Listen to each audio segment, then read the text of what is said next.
Good evening. I'd like to call our regular council meeting on Monday, June 22nd to order at 6 p.m. I'm Mayor Cliff McNeil-Smith. It's nice to see everyone in the meeting this evening. Thank you for coming. It's quite a nice evening out there, but hopefully it's a little cooler. We'll try to keep it the right temperature in the chamber this evening.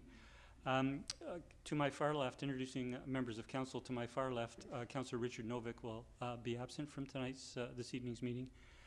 We have Councillor Terry O'Keefe. Councillor Chad Rintoul is participating via Zoom. Good evening. And to my far right, Councillor Steve Duck, Councillor Sarah Duncan, and Councillor Scott Gurnett. Good evening to members of staff in the chamber and also participating online. We do introduce all members of staff when they're speaking or providing information to council. And good evening again to members of the public, to our presenters that are here this evening. And I'll next turn to respectfully acknowledge that we are holding this evening's meeting in the territory of the WSÁNEĆ people. And today known as the Tsawout Nation, the Tsartlip Nation, the Pakwitchin Nation, the Tseycum Nation, and the Malahat Nation. And we appreciate their longstanding connection to these lands and waters for millennia that continues to this day, and the importance of working together for the stewardship of these lands for the future and future generations. In turning to approval of the agenda, there are just a couple of additions since the agenda was published last Thursday. The first is that with Councillor Novick not in attendance, we'll be removing his council report under agenda item 11.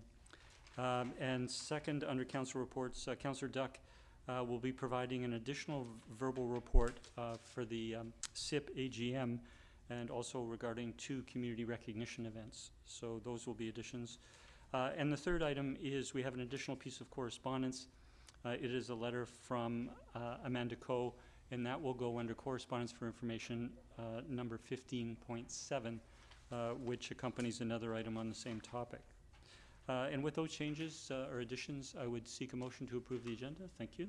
Second. Moved and seconded by Councillor Gurnett. Any further discussion? Seeing none, those in favor? I have a question. Beg your pardon, Mayor. Yes, Councillor Rintoul, please. Could you speak just briefly to the rationale of a presentation from Sales and Sagas for a special event permit? There's a staff report. We've seen them before. I'm just curious why there would be a presentation on this item. Thank you for the question, Councillor. I may turn to staff. Perhaps Mr. Edwards could take that. Thank you, Mayor. Sales and Sagas has been before council and was approved for the event planned in August. And however, through their own event planning and permit, the acquisition of their permit from the liquor cannabis branch, it was determined that they would need a special event permit for the type of event that they're holding. And in order for them to secure a special event permit, they need a council resolution identifying that the event is of municipal significance, which is outlined in the staff report.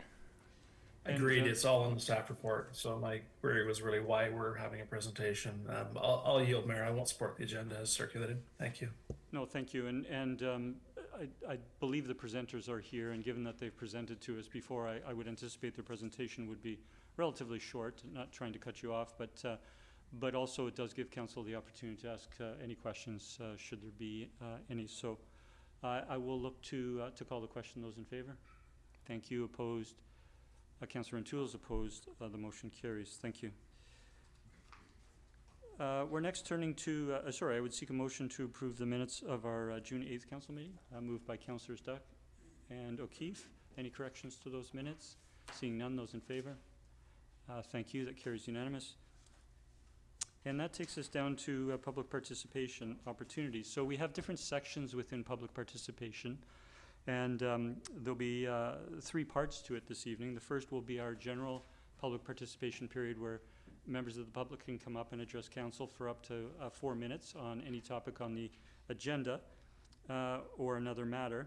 And the second is that we're presenting the Town of Sydney 2025 annual report this evening.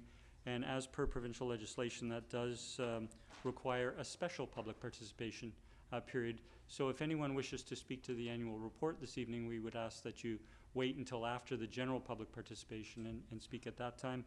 And then we will have 3 presentations from community members or organizations that will round out the overall public participation. So I will call the general public participation period open and ask if anyone wishes to come forward. If you do, please provide your name and the municipality that you reside in. And there's a little button at the bottom of the microphone that will make the mic live for the meeting. Good evening. Good evening. My name is Rob Simon, and I'm a Sydney resident and ratepayer. I'm here tonight to speak to the report to Council regarding the Parks and Amenity Contribution Amendment for 9972 3rd Street. At the Advisory Committee meeting on April 7th, a question was raised about the feasibility of including a playground on this highly intensive development site. Developer response in the subsequent financial framework before you tonight raises serious concerns for our community. When asked about the playground, the developer dismissed the idea.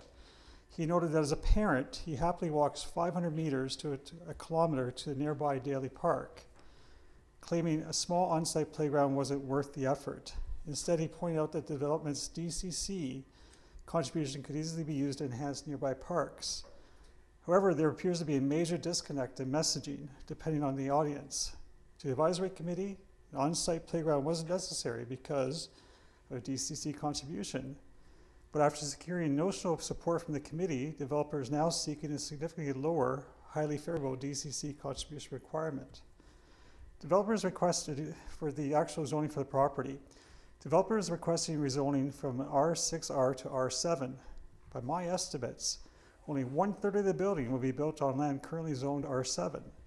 The rest of the land would be mostly parking lot. The majority of this large LSH structure is actually sitting on land currently zoned R6R. Staff reports suggest that a flat contribution of $23.50 per square meter results in about $148,000 minus existing credits. However, using standard DCC calculation, for this space, it should look like for RM7, the contribution would be $284,000 approximately. R6R, about $510,000. If this amendment gets approved, I know you're not approving it tonight, the town is looking at a shortfall of anywhere between $100,000 and $350,000 for our parks and amenities, depending on your reference point. High Point is actually minimizing its contribution to the community while maximizing the density of the site. As a resident and neighbor, I find this deeply disturbing. Everyday citizens cannot approach the town and ask for lower property taxes, discounted utility bills, and reduced fees. There should be no special treatment or discounted rates for developers who are placing massive long-term density demands on our neighborhoods.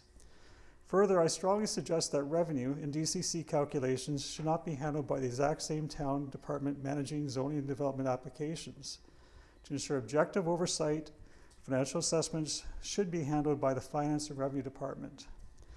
Council, we cannot afford to leave hundreds of thousands of dollars on the table for park infrastructure, especially when the developer expressly argued against green space on site and pointing exactly to those DCC funds. You have to be fair to all ratepayers and developers alike. I urge you to reject this amendment when it comes forward and hold this development to the standard DCC requirements. Thank you. Thank you for coming forward this evening. I'll call for a second time. Please come forward.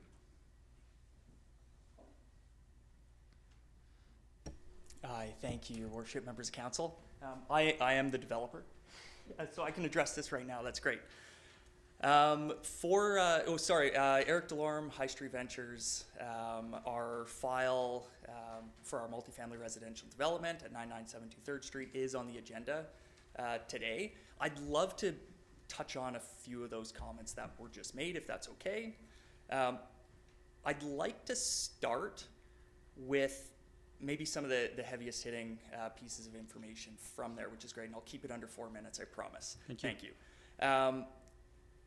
So when we initially purchased this site, it was zoned RM7. Now, in working with staff and with yourselves, zone amendment was then proceeded to downzone the site to keep rental stock in the town of Sydney. Now, as those negotiations and conversations advanced, High Street Ventures committed to providing rental, as that was the intent, that was the request, and that was the need of the town. Now, as an unintended outcome, the amenity contribution to accommodate the original RM7 density from the RM6R density increased significantly. And so I do recognize that this is a very unique request. We, in working with staff, respectfully request that the amenity fee calculation to be based on the original zoning, so the RM7 zoning, to not be of a punitive nature to providing the rental tenure that the town wanted or the town intended.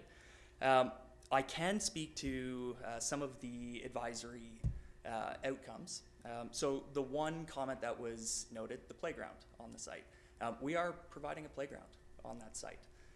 So thank you for that, and I apologize that that wasn't transparently communicated to you, so we can chat after. The parking on site is really just to keep all of the parking on site and off of the adjacent roadways and to stay bylaw compliant.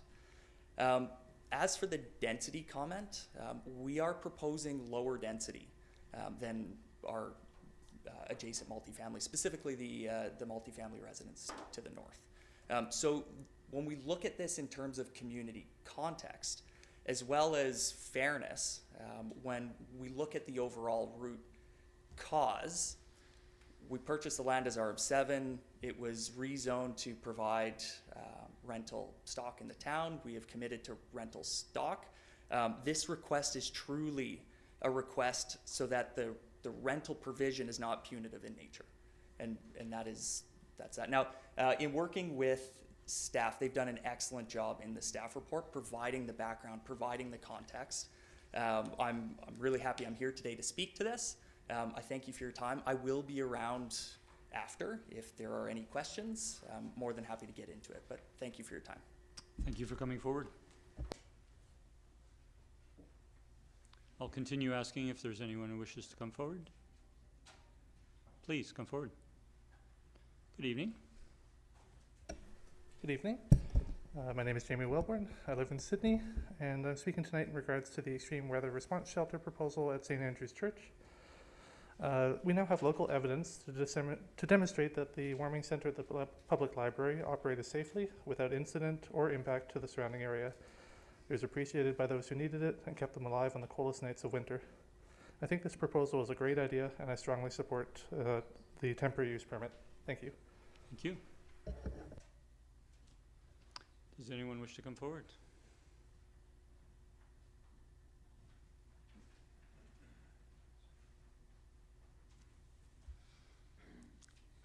Good evening.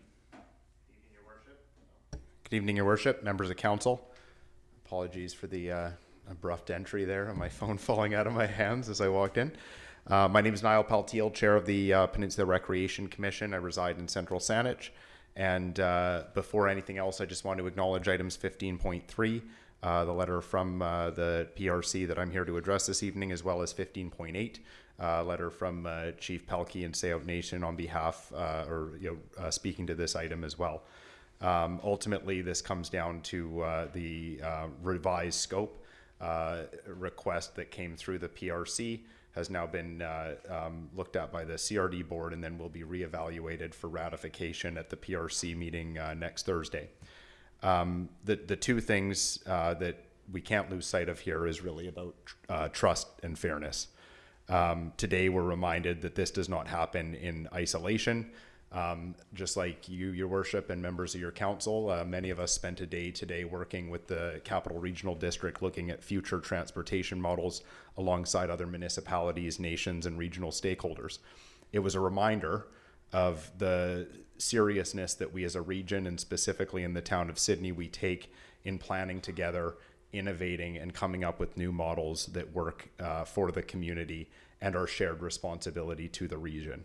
It's something that we take seriously, and equity in that regard is not just a principle we speak about, but a standard that we live by. When it comes to this pared down proposal by the PRC, when it comes to the feedback that we received from your council and your public, and addressing the key items that were identified over the decade of needs assessment, we listened to some of the criticism and concerned, and have worked in earnest to come back with a proposal that is more, I guess, reduced to the point that really does hit on those key needs and the key areas that we know at both Forest Park, the Panorama Rec facility in North Saanich, as well as Green Glade, the Panorama Rec facility in Sydney. We know there are going to be critical challenges in offering those services that are not going to be met with things like increasing hours or other tweaks to our current program. Investment is needed, and based on the PRC's analysis, this is the most cost-effective thing that we found to date as an option. There was a business case provided by the PRC, and I have appended that as part of the frequently asked questions within the staff report. So what's before you not for consideration tonight, but for information, I believe, and what will be for consideration is this pared down proposal. We're reducing the overall requisition request required from both Sydney and all 3 municipalities by about 30%, as well as by our footprint. That's not to say we still don't believe in the 100% amount, but we do feel that coming in with something modest and something that does reflect some of the feedback that we did receive from this table is an earnest, and I would say a last step approach. I did get asked the question at the last PRC meeting from one of the commissioners. Well, if this fails, are you going to come back with a 50% reduction? No, I'm doing this and coming back with this through the PRC because we genuinely believe in the options that have been explored and the long analysis that had been done for the last decade on bricks and mortar in the south of the peninsula. This is the best and most cost-effective option. And last thing I'll say is, I know concern does get raised about timing. There's a number of geopolitical and other challenges out there that folks have cited as a reason to hold back in making capital investment at this time. And I just think it's important to point out that it was 1974 when the PRC was founded, when there was high inflation and high capital challenges that were facing the region at the time. It was in the 1980s, 1982, when the aquatic facility was built, which was also during 13% interest rates. We were in the dot-com bubble crash when Arena B was built. 2008, during the financial crisis, was when we took on Green Glade as a facility for Panorama, which was another item where we were looking at economic headwinds, but felt that recreation and quality of life was worth investing.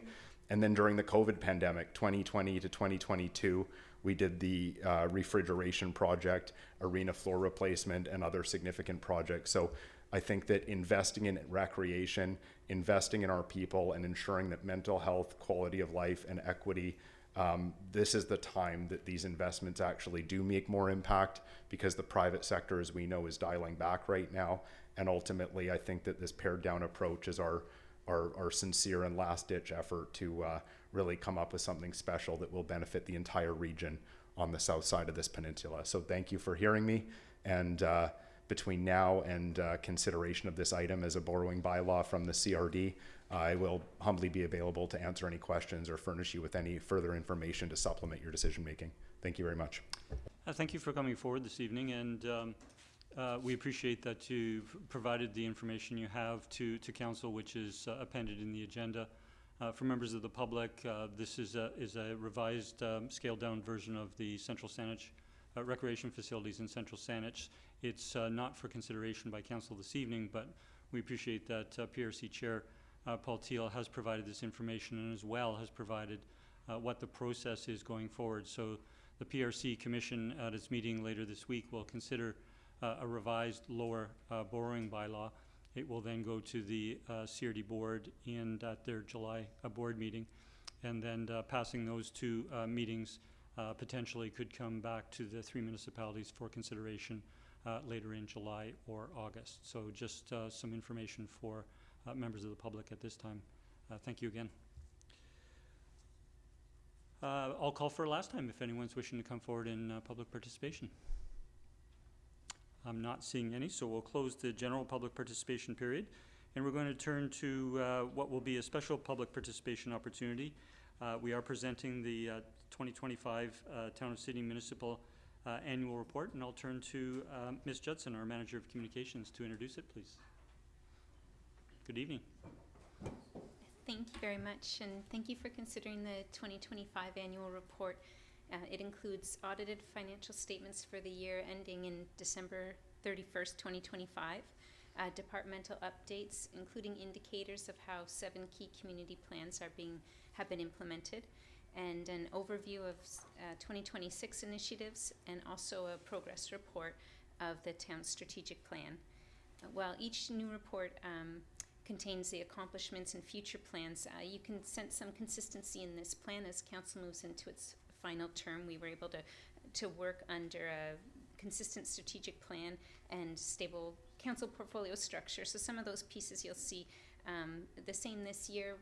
There'll be changes next year, and also next year we're going to get updated demographic data from Statistics Canada, and we'll have the refreshed biennial emissions estimates for climate actions. So you may find this is not a lot of surprises in this annual report, but there is a lot to be proud of there.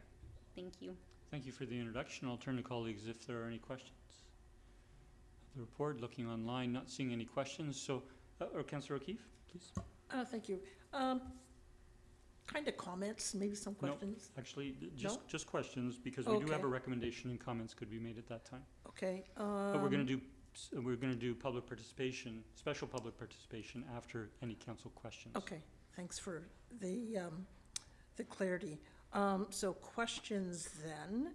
I just, in looking at the climate action section, and yeah, a lot of things I liked, I'll comment on that later, but there was something in there about the trend toward, there was waste increase by over 100%, and then industrial processes and product use increase. And I'm just wondering if we have any indication of where those come from and how we might communicate to the public as to how we could bring those down. I'll turn to our Director of Community Planning, Mr. Newcomb. Good evening. Thank you, through the Mayor, to Councillor O'Keefe. So the differences between those 2 reporting periods is a difference in the way that the emissions reporting was done. The Capital Regional District prepares, every 2 years, prepares an emissions inventory, and they try to keep it consistent, but they do sort of rejig a little bit between those 2 periods, how they calculate things. And so I believe the explanation for that is a move from straight emissions to a per capita allocation of emissions more recently. So it appears higher. It's not a true representation of our waste emissions. It's a per capita representation from a region-wide calculation. Okay, that's good to know. And hopefully next time we get the report, it'll kind of work its way out. Yeah, and unfortunately, it's the explanation for it is quite complex, and so it doesn't quite fit into the report. Thank you. Okay, that's great. Thank you. Thank you. Seeing no further questions, I'll now open the special public participation period. Does anyone wish to come forward to does they have any questions or comments with regards to the 2025 Municipal Annual Report? I'll call for a second time, and I'll call for a third time. Seeing none, I'll close the special public participation period, and I'll look to a colleague to move the staff recommendation. Councillor Dunn. I so move that the report be approved as presented. Second. Moved by Councillors Duck and Garnett. You have first opportunities to speak, please. I just want to extend congratulations to staff for putting this report together. As Ms. Judson said, it's a continuation of what's happened over the last 3 years, so there's no big excitement in it. But I want to thank you for the information and the statistics in it, because I think it demonstrates the work that happens behind the scenes and often doesn't get reported, that staff grinds out on a daily basis. And so it's good to see that kind of information reflected. Thank you. Thank you, Councillor. Councillor Garnett. Thank you, Maria, and thank you through you to staff. Thank you very much for the report as usual. I think what's great or beneficial for the community is to see just how much gets accomplished in a year. Councillor Duck sort of touched on it, but I think we we just take it for granted. A lot of the work that gets done, we just, oh, it's been done. But there's a lot. And if you look through the report, you can, each department, and it shows what was done in the past year. And it's pretty impressive given the size of our staff. So thank you very much. Thank you, Mayor. Thank you, Councillor. Councillor O'Keefe?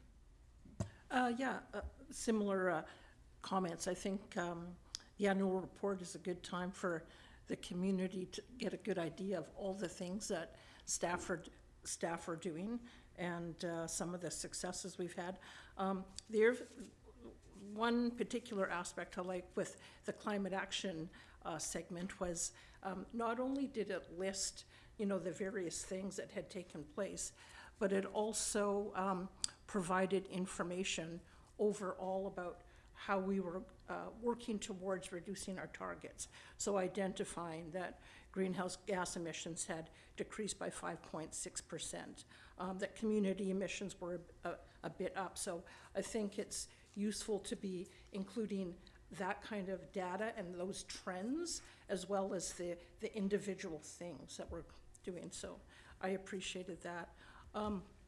Just one thing I would be interested in seeing in the future would be maybe how close we are to meeting our targets for 2030 and 2050.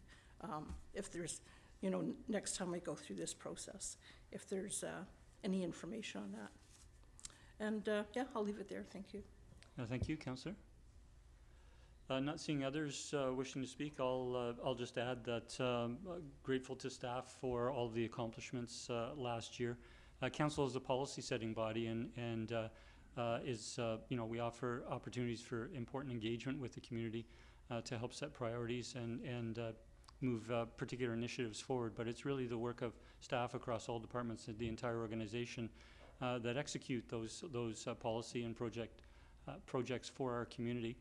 The citizen satisfaction survey done several months ago now reflected the community satisfaction at 93% with the delivery of the broad range of services that staff provide.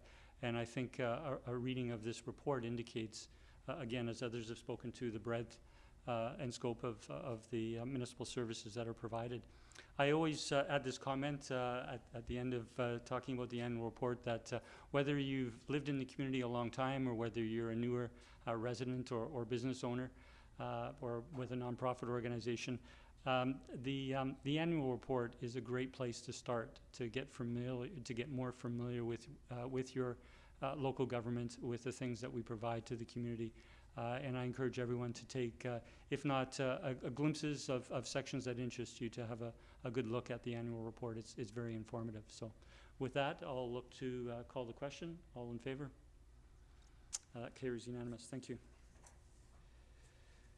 And now we're turning to the first of our three presentations this evening. And just, I think the presenters may be aware, but just so they are, we're going to first have a presentation from ArtC on their annual report. We're next going to have a presentation from Sales and Sagas, the Sales and Sagas special event, and then we'll have a presentation from St. Andrew's Anglican Church regarding the temporary use permit for an extreme weather response shelter. So let us begin with calling forward Hope Hilliard, President of ArtC, Community Arts Council, to provide their update on their annual report. Good evening. Welcome. Good evening, and thank you for the opportunity. It was a great lead-in to talk about annual reports, and this is our overview of our annual report and some highlights of what we're looking forward to next year. Are we here? Just bringing that up for you. As you mentioned, my name is Hope Hilliard, and I'm the newly elected president of ArtC, our Community Arts Council. So it's been quite a learning curve, and one that I'm pretty excited about. We do have.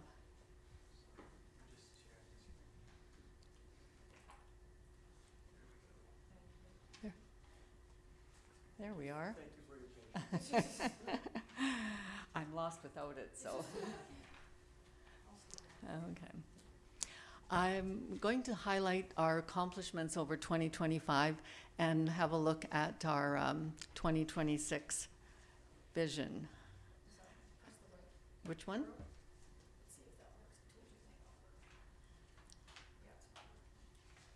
You're going to be my partner? Okay. Next. There's a whole bunch, so just follow me and click that. Okay. Oh, so you got a whole bunch? Yeah, I did, I didn't make it easy. So who are we? We're the Arts Council that contributes to building a vibrant community, enriching the lives on the peninsula through visual arts, literary arts, cultural programming, community engagement, volunteerism, and economic development through arts and culture.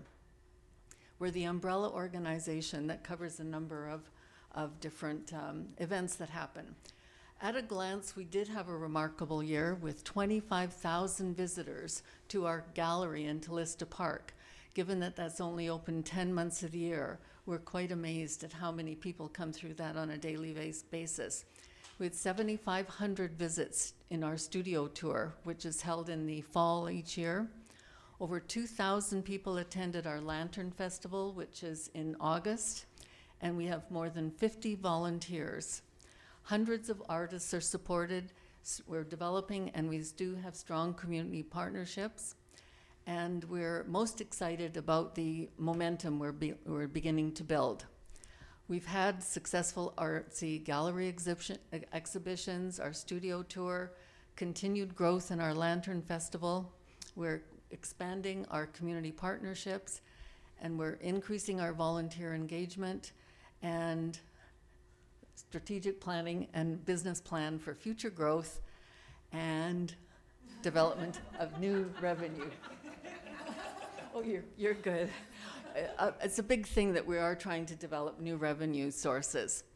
Our new board of directors, which was just elected, we had to change our bylaws to add 3 positions because we've got some really keen, very talented people who wanted to join our board.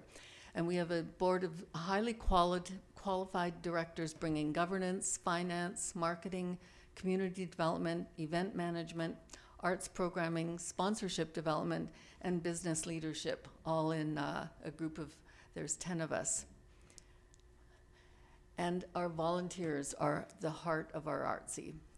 We're a growing volunteer team, contributed 3,791 hours in 2025, which represents nearly $100,000 of in-kind contribution.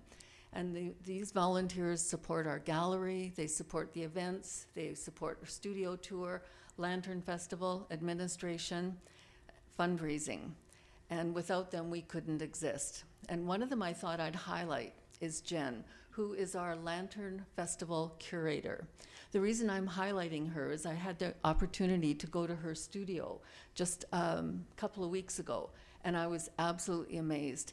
She has 20 years experience building lanterns. She was the lead lantern artist at the Luminera Festival in Victoria those years ago, educated in visual arts, attended a master class in large-scale lantern making in the UK. Who knew there was such a thing? And she was there. She's a community arts leader. She's an artistic mentor to key volunteers.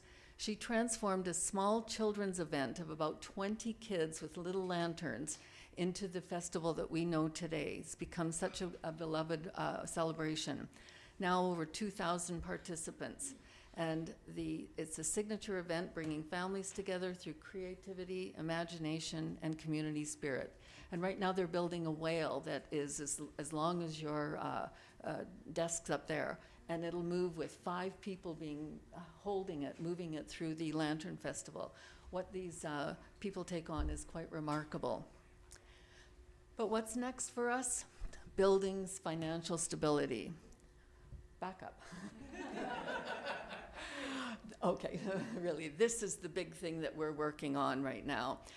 We need to deal with problems that we've had with stemming back to COVID. Okay. We are introducing a silent auction program supporting both artists and the Arts Council. And with this, we have donated work. The artists that are in our gallery every single week are so generous in donating work that we can hold a silent auction in the gallery, which will create new revenue opportunities, exposure for them, and community engagement. So we're really hopeful that this helps to build some sustainability for our programs. we're introducing the Art of Living, which I'm very excited about, a signature fundraising event that'll be held in next March at the Mary Winspear Center. It is going to highlight fine art. It'll be a juried fine art show. It'll have vignettes showcasing local businesses in an experiential and creative format. There'll be music, displays and demonstration. It will be not a trade show, but it will have all our local businesses highlighting the artistry of their business. Think of the artistry of winemaking, or the artistry of entertaining, or the art of home decor. And we're going to have all of that mixed in with our fine art show. We're hoping that it becomes a signature event for the peninsula and a signature event for Artsy. And we've had such good support from the co-op is our major sponsor. They've given us a very generous sponsorship to start us off. The Seaside Magazine is also a very generous sponsor. And the businesses that we've approached we've had nobody say no so far. Not that I've asked all that many, but I'm out there right now. We are looking at programs celebrating our First Nations talent, developing new opportunities to showcase local Indigenous artists, share their cultural stories, create partnerships, and promote cultural understanding. And this will be a very meaningful addition to our programming. We're looking at adding a youth program. We're developing school partnerships, creating opportunities for youth exhibitions, mentorships, emerging artists, and community engagement, investing in the future of arts and culture. Our gallery, we find, is underutilized during January and February. In fact, it's closed. We're underservicing the community. We could be hosting talks, demonstrations, workshops. There's space that we don't use very well, both in the back corner and on the decks. And we're looking at some simple modifications in planning that can turn our gallery into a community hub 12 months of the year. So that's on our list for 2026. Our biggest challenges, of course, are stable funding, replacing the 2 positions eliminated during COVID, 2 of 3 positions we had. Recovery from COVID has been slow. Dropping important positions has resulted in programs being dropped, and the programs are the ones directly related to the businesses in Sydney. The Art Walk and the Coast Capital show has both had to be dropped. We just didn't have the resources to put that together. Our aging IT system, without funds to update our software, it takes a lot of time to do anything, register memberships, to register shows. We have a growing demand with the limited resources. We have rising operating costs and heavy reliance on volunteers to deliver programs and events. All at the same time, the demand for arts and culture in the peninsula continues to grow. But a strong Arts and Culture Council contributes supporting to the local economy, brings thousands of visitors, increases local spending, supports tourism, supports local business, strengthens our community, and we are considering that arts and culture is an economic and social driver. And the Art of Living event, we are hoping will make that even stronger, that connection. And Artsy supports emerging artists, established artists, literary artists, musical artists, artisans, cultural creators. And we're developing a meaningful relationship with SPAC, which is the Saanich Peninsula Arts and Crafts Society, and we're partnering with a couple events with them. And a strong arts culture also brings people together, artists, volunteers, families, businesses, visitors, and creating a stronger, more connected community. And we recognize how important that is and why we're working so hard to build our sustainability. Our vision is to establish the Saanich Peninsula as one of BC's leading arts and cultural destinations. We're hopeful, we're optimistic, and very excited about the momentum we're generating. We're more than an arts council. We are a community building partner that contributes directly to many of the town of Sydney's strategic goals of economic vitality, community well-being, cultural enrichment, and a destination development. We'd like to thank Sydney for your $25,000 grant. With your funding, you are supporting artists, culture, community, creativity, and economic vitality. And I'll close by saying together we're building something extraordinary, and I appreciate the opportunity to tell you about our past year. Thank you very much for your presentation, Ms. Hilliard. I'll turn to colleagues if there are any questions or comments. This report, or this presentation is for information only. There's no recommendation. Councillor O'Keefe. Sure. Thank you for the presentation. Having been the art liaison in the past, I know how much Artsy had struggled with, post-COVID, like a lot of arts organizations had with funding, and also loss of volunteers. And so I think it's really exciting to see that you've recruited 10 new people with lots of skill sets. So that's cool to see. And I know those members who were there before, they worked really hard just to keep things going. So it's great to see a bunch of new people coming in and bringing fresh life and skills to your board.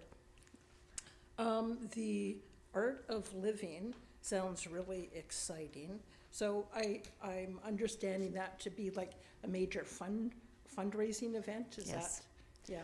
Oh yeah, it's a make or break event. So and I think it'll be a make event. We're very excited about the enthusiasm.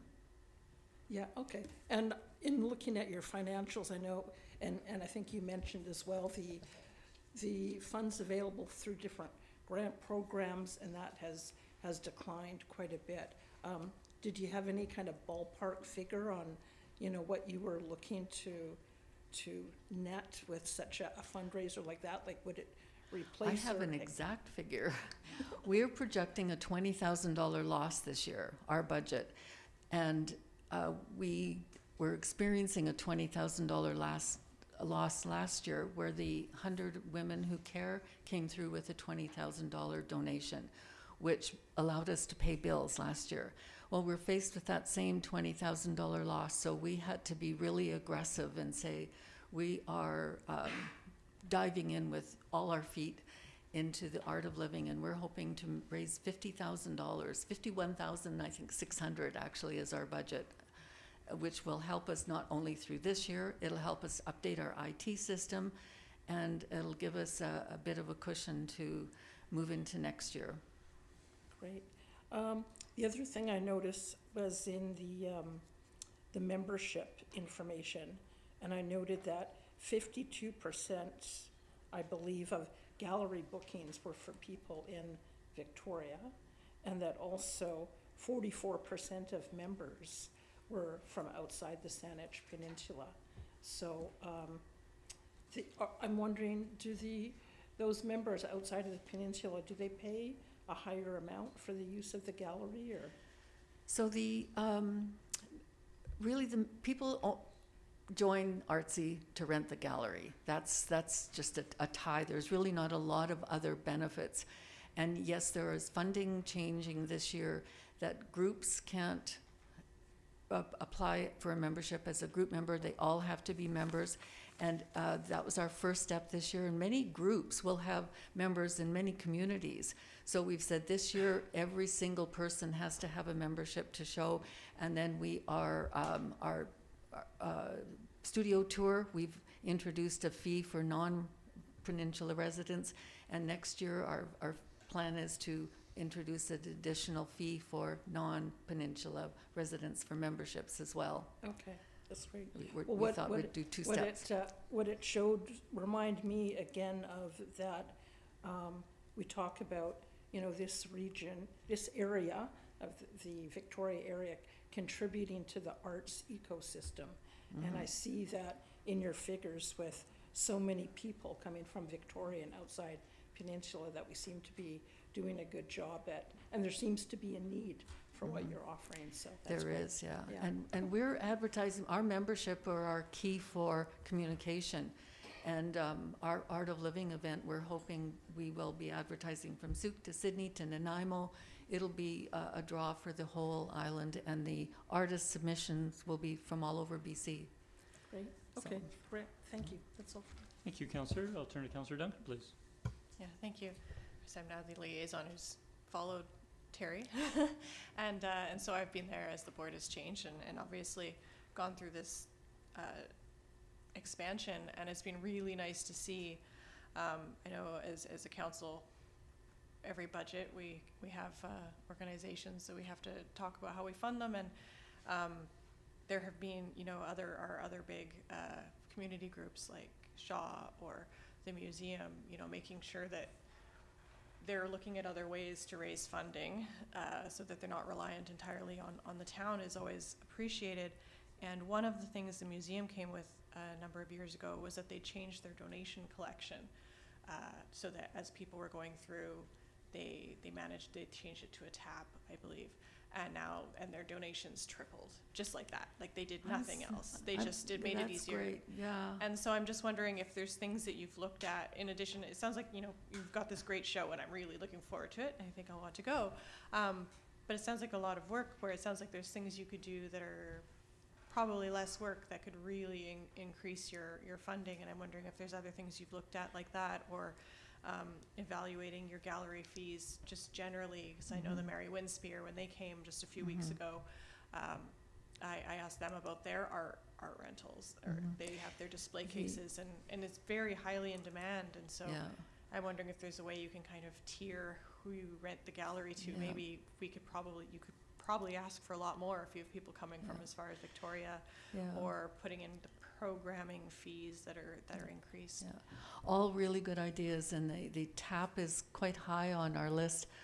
We did a tour, my husband and I went up island all the way to Hornby, stopping at all the arts councils, and quite a few of them had the tap system. It's an expensive system to operate, but we're like I said, we're sink or swim right now, so we had to prioritize the biggest bang for our buck this year, but those are all great ideas, and I think we need to do all of them. We need to do some of all of that. And as we get more volunteers, more helpers, and just the ability to introduce them. But the tiered rates are really, I think, important to do. Great. I just wanted to make sure that council heard you're being economically forward thinking with this. You've got your plans, and no, it sounds great. I'm glad, and all the best. Thank you. And thank you for all your support during the year too. Thank you, Councillor Duncan. I do see a hand raised on the screen, and I'm not sure what that might be. It's not yourself, Councillor Rentua? We do have a hand raised on our screen in front of us. I do not have my hand raised, no. Okay. Figuratively. There we go. Councillor Gurnett, please. Thank you, Mayor. Thank you, Ms. Hillier, for your presentation and for taking on the role of president in a very important organization in our community. So appreciate your time and commitment and your enthusiasm. That comes through quite vividly through the presentation. My question is around the resource aspect, and I was looking at the various breakdowns of, and I watched the presentation to North Saanich Council earlier this year. And I noticed there was a request for some more funding, and I'm just curious to what the end result of that might have been. Oh, they for 6 years had donated $7,500 toward Artsy, and this year it went up to $12,500. So we were very happy about that, and I'm actually following next week with them as well, because I think that we have so many artists that live in North Saanich. We want to make sure that there's an equal share of support as well as participation. So, well, congratulations on being able to. Oh, I was I was very excited. And with regards to the District of Central Saanich, it says there's a 4-year funding agreement. When does that run out? We have one more year after this, so 2027. Okay.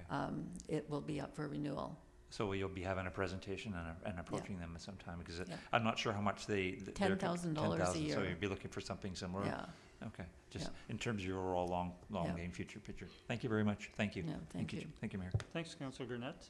Not seeing other speakers. Thank you, Hope Hilliard, for the presentation this evening, and hats off to your volunteer board of directors that's growing, and to all your other volunteers as well. We're turning to our second presentation. I'll ask Alison Spokes from 4-1's Ferry Events to come forward.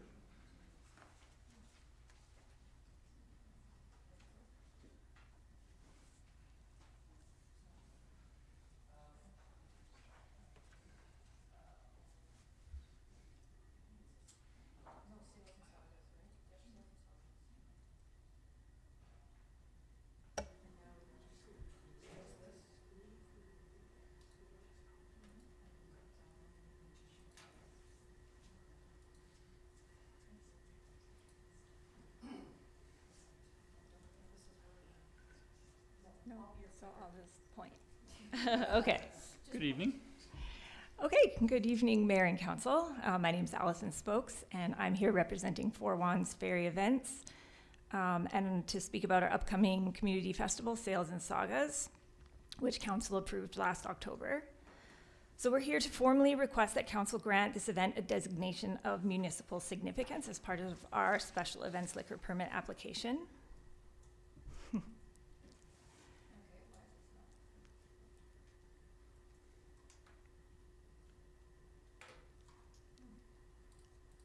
Oh, there we go. Okay. So to be precise, we're asking for 2 resolutions tonight. First, that Council designates the Sales and Sagas Festival event as municipally significant. Second, that the town staff be directed to send an official confirmation letter to us, which we can then provide the LCRB to complete our licensing process. So I want to emphasize that this request is purely administrative and procedural with the provincial LCRB regulations. There's absolutely 0 footprint changes being requested tonight. The scale, the layout, and all the approved elements of the festival remain exactly as previously reviewed and permitted by town staff, and all of our standard emergency and safety plans remain fully intact. So under a standard SEP, a for-profit event is heavily restricted. So by granting a municipal significance designation, this unlocks a critical financial pathway for us. It allows us to charge standard market rates and permits Four Wands to retain the festival earnings. As a local production company, retaining these funds is what allows us to cover our overhead, pay our staff, and directly reinvest in our growing operations here in the community. So to justify this designation,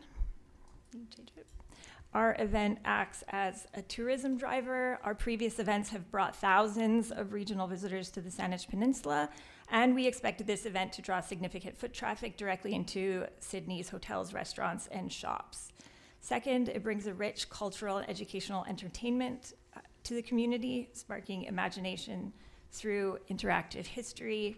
And third, it directly invests in our regional creative economy by providing paid opportunities for our local artisans and performers. And beyond the economic impact, this festival generates incredibly positive organic media coverage across Vancouver Island and digital platforms, shining a high-profile spotlight on Sydney as a vibrant event destination. I think you can go to the next slide. Yeah. On top of that, we at Four Wands are environmental stewards, and we incorporate that as our core mandate. We aren't just implementing minimal waste planning on the site, we are also committed to giving back. We donate a percentage of all of our festival profits to environmental charities, local environmental charities, and we reinvest right here at home. At all of our events, we strive to create a true community village. We have 60 local artisans, micro-entrepreneurs, and food vendors filling Iroquois Park. And this festival represents a vital economic weekend for dozens of local makers and creative tradespeople. So thank you, Mayor and Council and town staff, for your ongoing support in bringing Sales and Sagas to life, and I'm happy to answer any questions. Thank you for the presentation. I'll turn to colleagues if there are any questions. Councillor Duck, please. Thank you, and thank you for your presentation. So essentially, as you mentioned, this is like a bookkeeping event, and there's no change to the activity in your presentation. None. Just the accreditation, if you want to say, that gives you the permission to do what you were actually going to do in the first place. Correct, yes. All right, thank you, Mayor. Thank you. Thank you, Councillor. Councillor O'Keefe, please. Thank you. So when you first came forward with this, I presume there was I can't remember if there was a budget or not. But yes, there was. Okay. Yeah. And so was the assumption at that time that you would be charging market rates for alcohol at the event? Yes. Yeah, that was in the budget. Yeah, I wasn't sure what those exactly were. We had an idea based on but I've gotten more feedback from experienced caterers and event planners. So now I have set prices. But yes, the event, of course, there are unexpected expenses. Our contingency has been spent, so this is crucial to helping us cover the costs. So when you presented last time, Mm-hmm. did you not, was it that you didn't realize that there were these restrictions? That's correct. Yes. Yeah. As we were proceeding through the special events permit, we discovered that this letter was necessary that we didn't know at the time we presented in October. And so if you're not able to provide market rates for alcohol, Yeah. will you have to cancel the event? We won't cancel the event. We'll move forward. But we wouldn't be able to hire our caterers, so then we would not have alcohol on site. Okay. Okay, thank you. Thank you, Councillor. Not seeing any of the questions. I do have just a couple. Thank you for attending this evening. Mm-hmm. Did you have alcohol sales at your event last year? No. And so in your slides that are in our council package and that you put up on the screen this evening, on one slide, I'm not seeing the number of the slide, it said that without this designation that you're requesting, a standard special event permit imposes extreme structural constraints, only allowed to charge standard recovery costs for liquor sales. I understand that. Yeah. But a mandatory requirement to forfeit all event profits to outside charities? Yes. So I was rereading it, and it's big. So on one document, it says the exemption grants the applicant permission. So certain exemptions.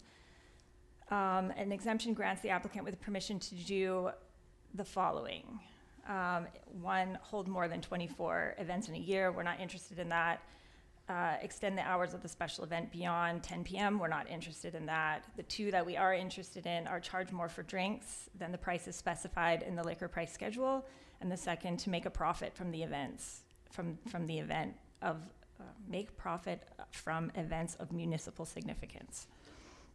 So we are not allowed to make a profit. And if we charge more than standard price, we have to forfeit not only the profits from the liquor sales, but from the entire event to a charity.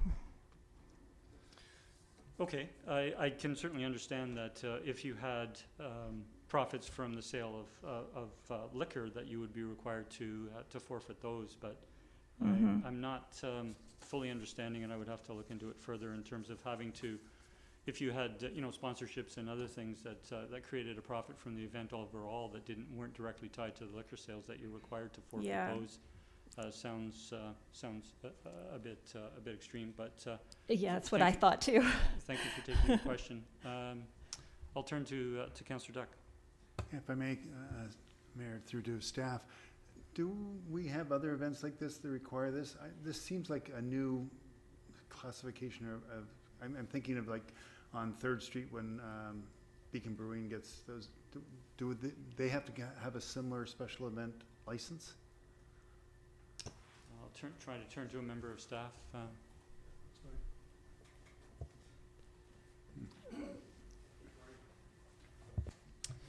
Thanks through the mayor to Councillor Duck. Mr. DeMar, who's also online, may want to speak to this, but I haven't encountered this before. It may be due to the scale of the event, and if we have had events of this scale, they may not have sold liquor, so I'm not entirely certain. Good evening. I do see Mr. DeMare on the screen. Good evening, sir. Thank you, Mr. Mayor. Yeah, I'm not very specific on knowledge on the past events where we haven't had this experience where this designation is required. I'm surmising it may have to do something that the establishment asked for the event already has a liquor license as part of their premises, and that may be the difference in this case. Thank you, Mr. Mayor. Yes, as a past event manager, I'm looking at this as a new event, and then it may be because Iroquois Park, where the event's going to be held, doesn't traditionally hold a liquor license, and they have special requirements outside of facilities that carry that. But still, it seems like a new part of the special event licensing, so I'm curious to see why. Thank you. Thank you, Councillor. Not seeing any other questions, want to thank you, Ms. Boakes, for the presentation and taking questions. If you'd like to take a seat now, we will consider the matter. I'll turn to Councillor Duck. There are two recommendations, two parts to the recommendation. Yes, and I so move number one, that Sales and Sagas event to be held in Iroquois Park on August 29 to 30th, 2026 be designated to be of municipal significance. And two, that staff be directed to send a letter to the event organizer advising them of the event designation. Second. We have it moved and seconded by Councillor Duncan. I'll turn to the movers first. Yeah, I mean, I understand where this is going with the licensing, and it's being protective of public property, and I appreciate that. But this is an event that has taken place. We know its credibility. We know its functional success, and I think that this is, as the proponents indicated, this is a checking the box to make sure everything's in line with going ahead. And we approved this months ago with knowing there would be liquor sales, so I don't see any reason why we wouldn't continue. Thank you. Thank you, Councillor. Councillor Duncan, please. Yeah, thank you. I'm in support of this because I don't know why, as a town councillor, I would advocate to sell cheaper liquor at a public event, simply because, you know, I know if it's on a public park and there's thousands of people there, I'd probably like them to drink less, and one mechanism to do that is to ensure that the pricing is at the very least at market levels. And I know when I go to a special event, I expect to pay a lot for alcohol. You know, go to the ballpark and you're getting yourself a $20 beer. So I don't know why this event would be different. I don't know. I would like the attendees to be going there and getting perhaps a rather marked up liquor that helps fund this event, because they're there to enjoy this event rather than going there because it was cheaper than going to the local brewery or the liquor store. So whether or not this is a new kind of extraneous event, or we don't understand why they need a special permit because they wouldn't make a profit, it's not relevant to me. They want to charge market rents or market rates. That sounds all reasonable and a good idea, so I'm in favor. Thank you, Councillor. I'll turn to Councillor Rintoul and then myself and then Councillor O'Keefe. Councillor Rintoul. Thank you, Mayor. Yeah, and thank you for the opportunity to comment. I've got concerns. I was certainly concerned when this originally came forward. I think just given the scale of the event on public property, and I think like my colleagues and staff not having seen a request of this nature in past, I feel like there's maybe some components to this that we just don't quite understand fully. You know, and why would I want liquor to be sold at a cheaper price? I don't know that I want it sold at all, frankly. I mean, it's again billed as a family event. It's a very large scale event. This event didn't have alcohol service in past. We just heard from the presenter, and again, it's on public property. So I wish the event and the event organizers every success, but I don't know that this fits the criteria, at least in my mind, that it should be designated as a event of municipal significance. So I'm inclined not to support the motion that's before us. Thank you, Mayor. Thank you, Councillor Rintoul. I'll turn next to Councillor O'Keefe. Thank you. Similarly to Councillor Rintoul, I have concerns about designating this a municipal significant event. I think there's reasons why the LCRB has these rules in place. I think when I think of a municipal significant event, this is not what I'm thinking of. Maybe if it was some sort of non-profit organization, but this is a for-profit organization looking to do this to make money, and good for them. We're allowing our public space to be used for a profit event like this, and I'm not comfortable making it municipally significant. I just don't think it is. It's like any other event that we have. I don't see a distinction between that makes it more distinct than others. And I guess one concern I have is if this is municipally significant, then pretty well everything else would come forward would also have to be deemed municipally significant. And I'm also generally not comfortable opening up our parks and family events for liquor sales anyway. So currently I leaning towards not supporting the motion. Thank you. Thank you, Councillor.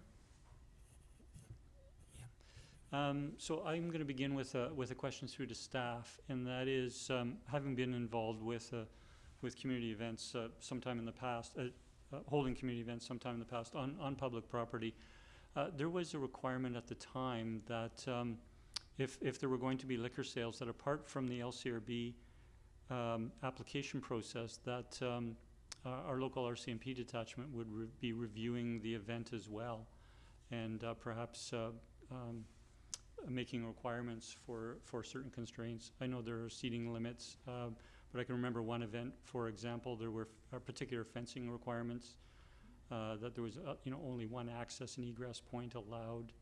I'm sorry for just thinking of this question at the moment, but could staff comment on whether this an event of this sort with liquor sales would be going for review by our local detachment? Thank you, Mayor. I'd like to turn to Bruce DeMere if he is able to respond to this. Thank you. Mr. DeMere. Yes, thank you, Mr. Mayor.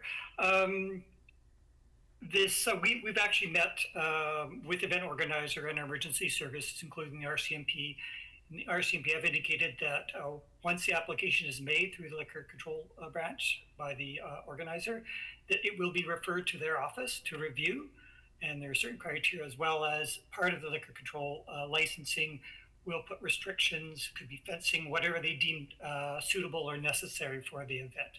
So we're not quite at that stage, but yes, it would go through our local detachment for review as well. Thank you.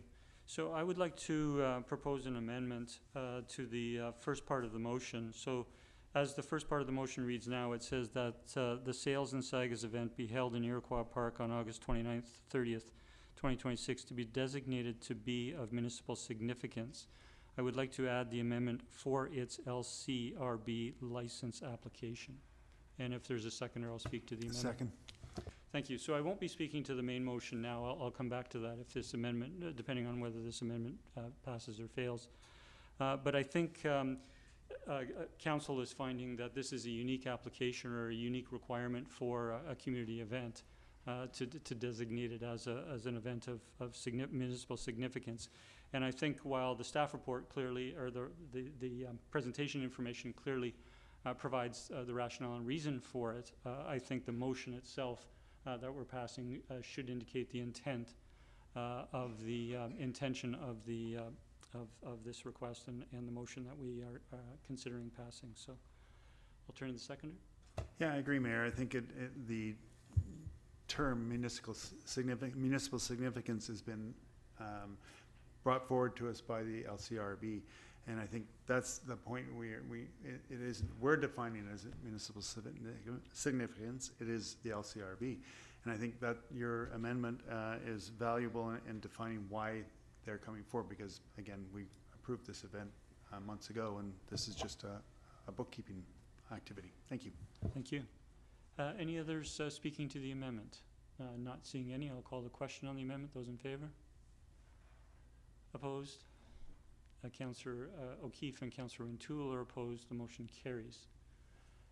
So we're now back to speaking to the main motion. I'll turn to Councillor Gannett. Thank you, Mayor. I have a question, if I could, through to staff. If staff could remind me clarification around the Torque Masters event. I believe there's a beer gardens that takes place on 3rd Street. Does that expand beyond their property onto the public domain?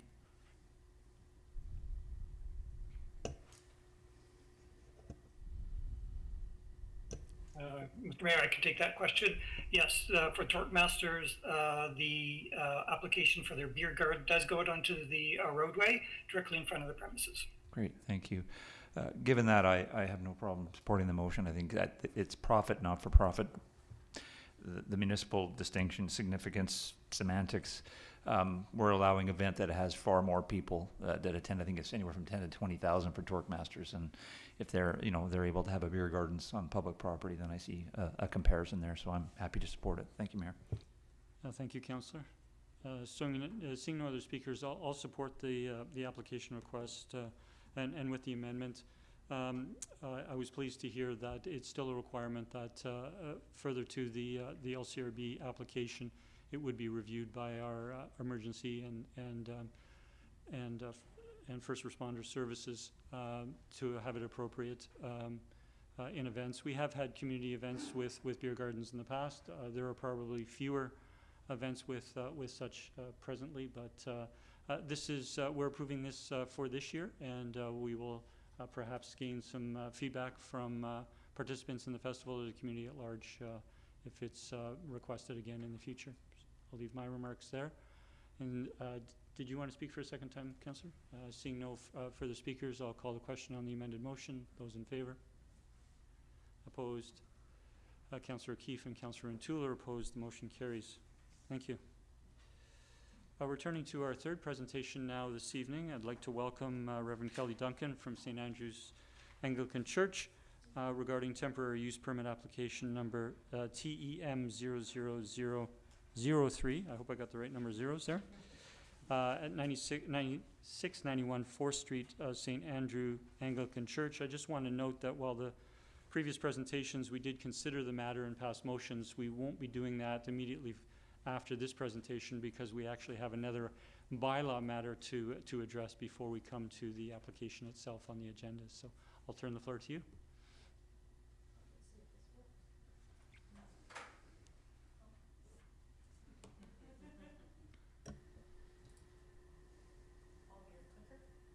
Thank you.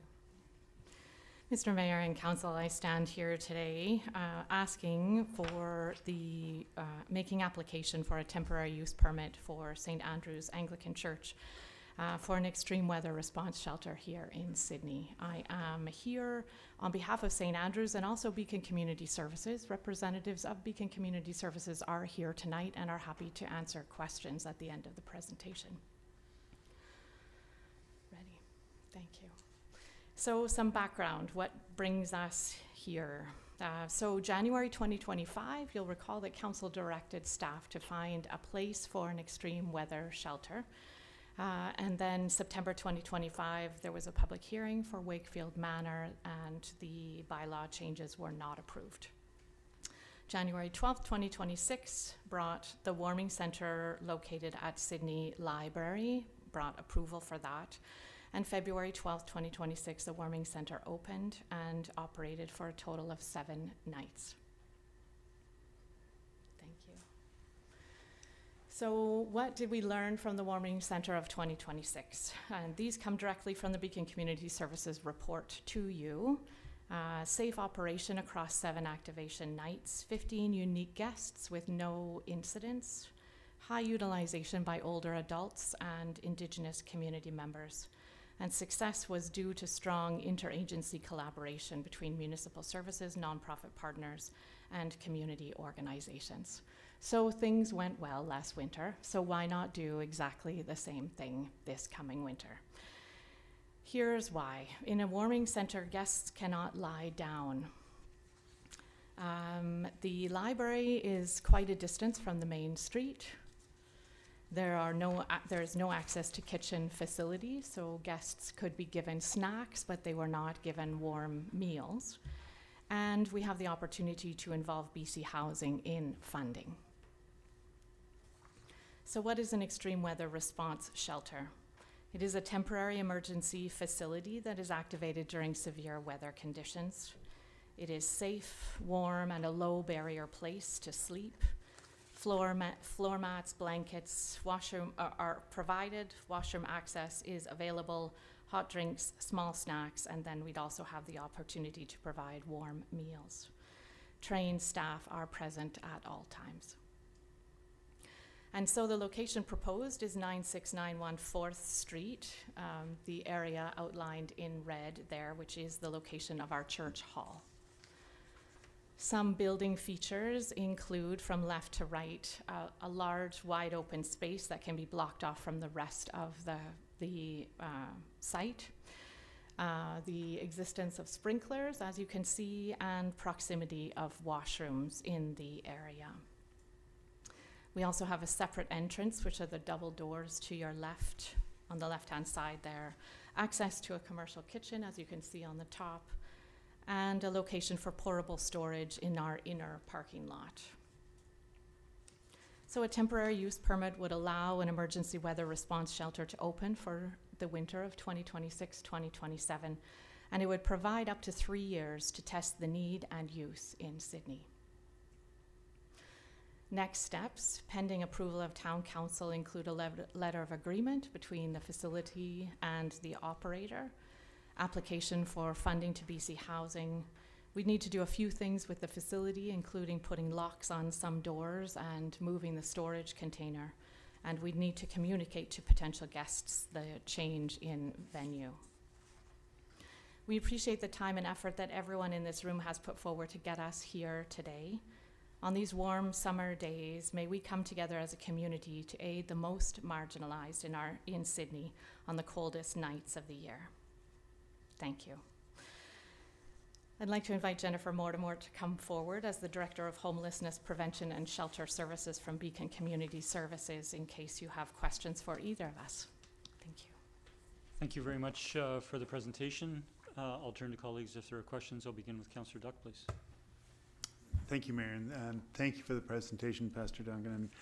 And yes, accolades to you and your volunteers for your continued service to the community, and especially on Wednesdays for lunches. I see a very varied audience there, having visited there, and those people are very appreciative. I wonder if you can share any anecdotally any stories from the cold weather shelter this past winter, just in stories. I know we have statistics, but maybe there's a story or two that you have that reflects the value. I've never done this before. It's a little intimidating. I have run shelters for about 20 years for Beacon Community Services, so I run the Out of the Rain Youth Shelter. I would say running the extreme weather response was a true gift in Sydney, having 15 of your community members come in between the ages of 38 and 82, needing safe space to be. They were unbelievably grateful for, sandwiches that came in plastic wraps, and were kind and compassionate. They left behind no garbage. There was very little for us to do in managing the space, and they were truly a blessing to me. So thank you for the opportunity last year anyways. No, I think thank you, because in talking to some of those people post-shelter, they reflected the care that was given to them. And I think that's important to recognize them as members of the community, as you said. And I think that's community serving community. And I think it's remarkable, and want to again thank you for those services and for the services of the church. Thank you. Thank you, Mayor. Thank you, Councillor Duck. I'll turn to Councillor O'Keefe next, please. Thank you. Thank you for the presentation, and again for all your advocacy for this over, I think, 3 years. Just a question. Some people may not realize, but is my understanding correct that the persons who would come and use the shelter at St. Andrews are people who are currently coming there for other purposes already, like as Councillor Duckman, the lunch program on Wednesdays? I know you have the shed there where people can come to get clothing and sleeping bags and that sort of thing. I think there's brunch on Friday and other activities, so just if you comment on that. Yes, that is our understanding.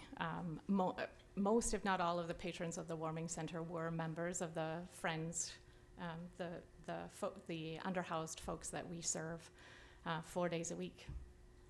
Okay, yeah, great, thank you. That's all for me. Yes, thank you, Councillor. Councillor Duncan, please. Yeah, thank you.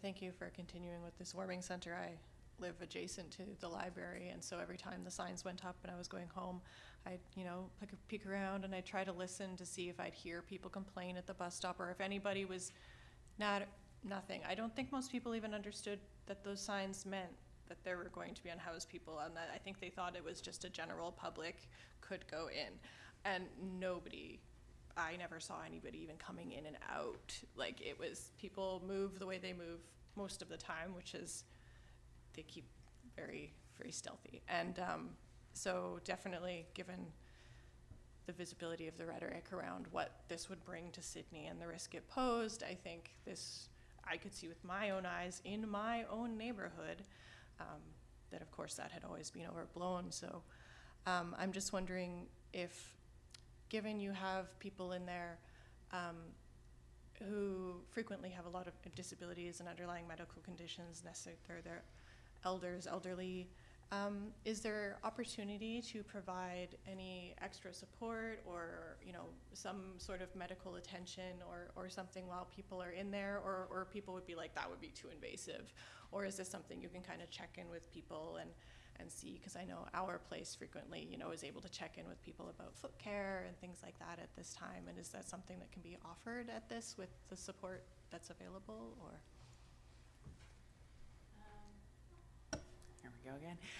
I think the benefit with our place is that they're actually open when they're running their warming centers 24 hours. So having those support services available during the day is probably the most significant component in attaching those. I feel like there could be some opportunity, but we would have to find the resources to manage that. It also, a warming center or the extreme weather response is only open when the weather is extreme, and it's not predictable, so you couldn't predict when that would happen. And it opens at 7 or 8 p.m. at night, so actually accessing those resources would be quite challenging. Is it something that could be explored further, perhaps with St. Andrews in the future, and what that might look like during your 4 days of operation? That might be something we could have further conversations about. Thank you. Thank you for the questions. I'm not seeing other questions, so thank you again for the presentation this evening. We'll be coming to the matter after two bylaws. So we are now turning to bylaws, and the first item, 8A, is bylaw number 2318, amendment number 5 to our streets and traffic bylaw. We have considered this, it is to establish roads with maximum speed of 20 k per hour and 30 k per hour lanes with maximum speed of 20 k and authorize the municipal engineer to establish school and playground zones. We have considered this at previous meetings and provided first 3 readings to the bylaw. We do have a recommendation. Councillor Duck, please.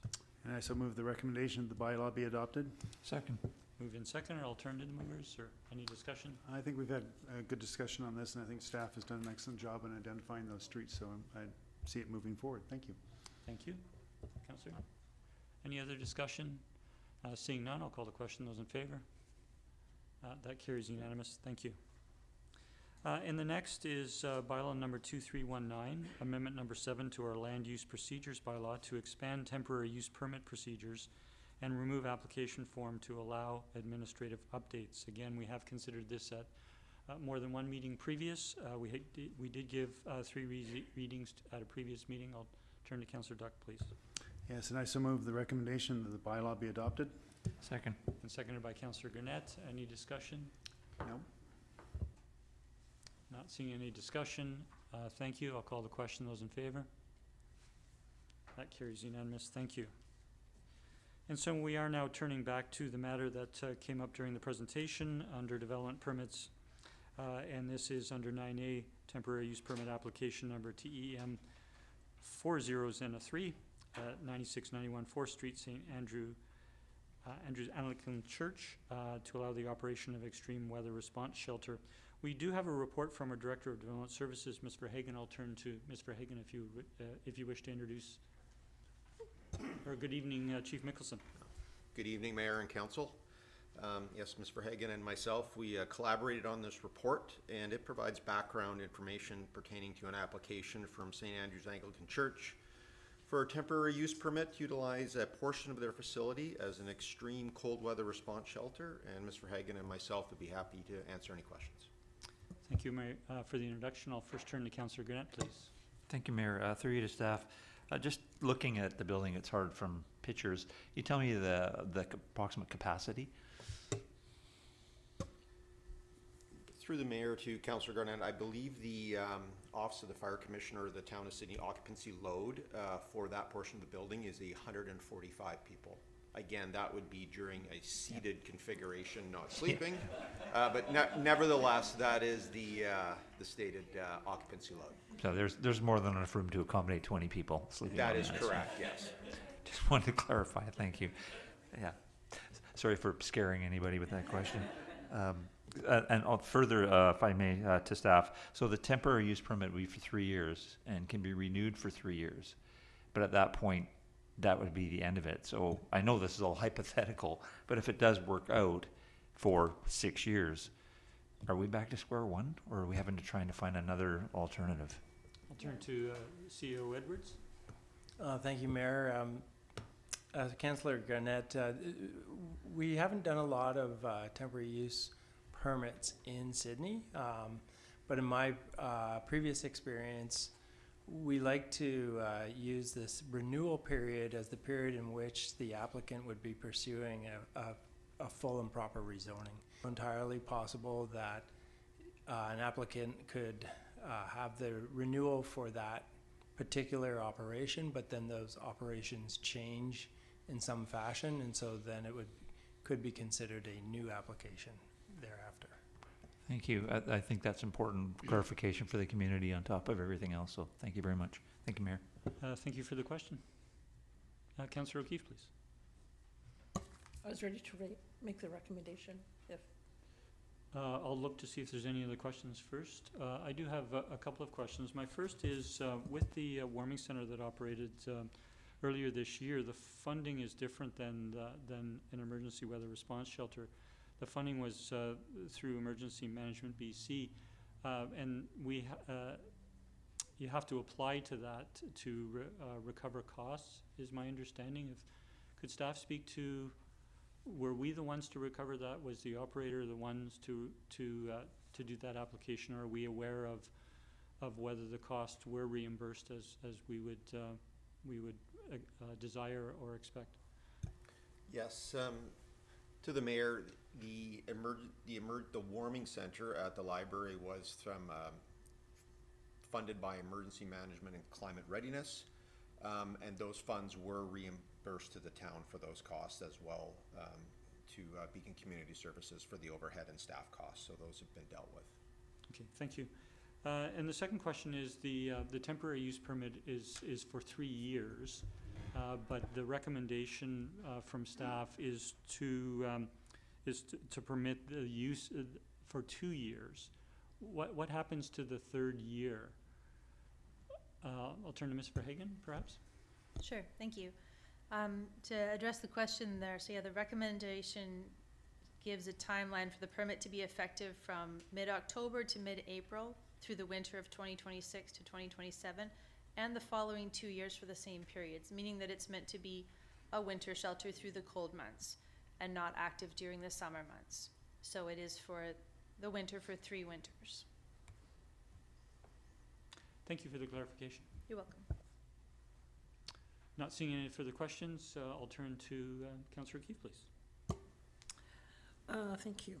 I will move the recommendation that owners and tenants in occupation of property within 75 meters, 246 feet of 9686 3rd Street be notified regarding temporary use permit number TEM 00003 to allow an extreme weather response shelter as permitted use on the property for a maximum of 3 years, and that staff be directed to advertise consideration of temporary use permit number TEM 00003 in 2 consecutive issues of the Peninsula News Review, and that any written correspondence received be forwarded to council at the time of consideration of approval of the permit. Number 2, that the following conditions of approval be applied to temporary use permit number TEM 00003.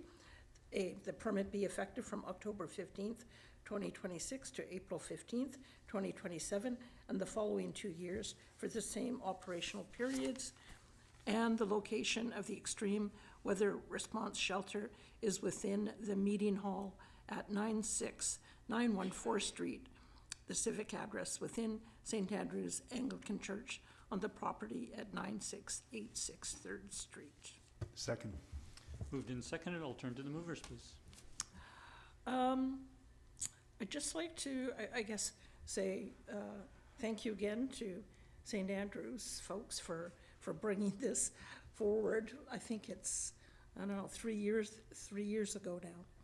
And also to our staff for wrangling all the various pieces that are required to put something like this together, and Beacon Community Services as well. So as was mentioned in the presentation, it's really something that requires a collaborative approach. And so I'm very appreciative of everybody who's had a part in that. And I think it's a good thing for our community. Thank you. Thank you. Councillor Duck, please. Yes, it's been a long haul, and to the folks from St. Andrews, bless you for your perseverance. And I'm glad to see this coming to fruition and going forward for at least the next 6 years, and hopefully you'll give some consideration about how you can adapt the facility to make it a permanent fixture in our community. Thank you very much. Thank you, Mayor. Thank you, Councillor. All right, not seeing any further speakers, I'll be supportive of this. I think it's important to hear from the community on this initiative, and this next stage will be about engagement to come back to council.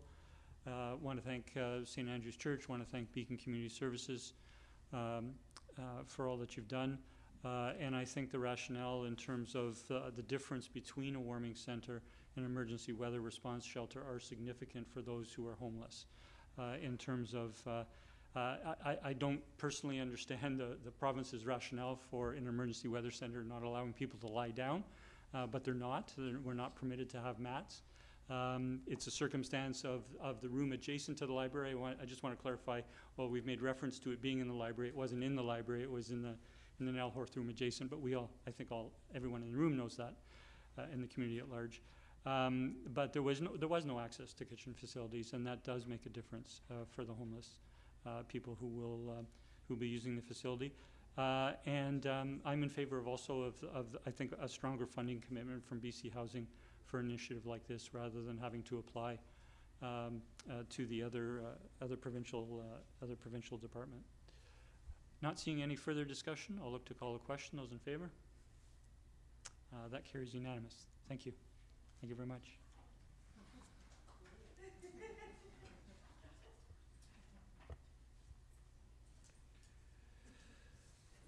So we're next turning to item 9B on our agenda, which is Development Variance Permit Application Number DV 100390 at 9522 Lochside Drive. The development on the former Cedarwood site, sorry for the pause there, to allow a longer extension to the preliminary letter of approval for the subdivision application and defer off-site improvements for proposed Lot 2 until the time of development on Lot 2. We have considered this, had presentations from the applicant at previous meetings. We have sent out the required notice to neighboring property owners. We've received no written submissions as of this meeting, and we do have a recommendation. I'll turn to Councillor Duck, please. And I so move the recommendation that DVP be approved, subject to the conditions as per Council Resolution Number 2026.16.289. Second. Moved and seconded. Any discussion? No, I think the outlined by the proponent, and I think this is the best move we can do because of just the changing conditions, and I think this will give more flexibility to both the proponent and the better use of the property. Thank you. Thank you. Councillor Garnett. Thank you, Mayor. No, I just wanted to just add that I think staff has given solid rationale for approving this, so I'm happy to approve it. Thank you. Thank you, Councillor. Seeing no further discussion, I'll call the question. Those in favor? That carries unanimous. Thank you. And we're now turning to Councillors' reports. And this evening we have... I'm just wondering, before we go in, if we take a small break? I would like to call a recess until 7:40, please. Thank you.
Okay, we'll look to reconvene our meeting.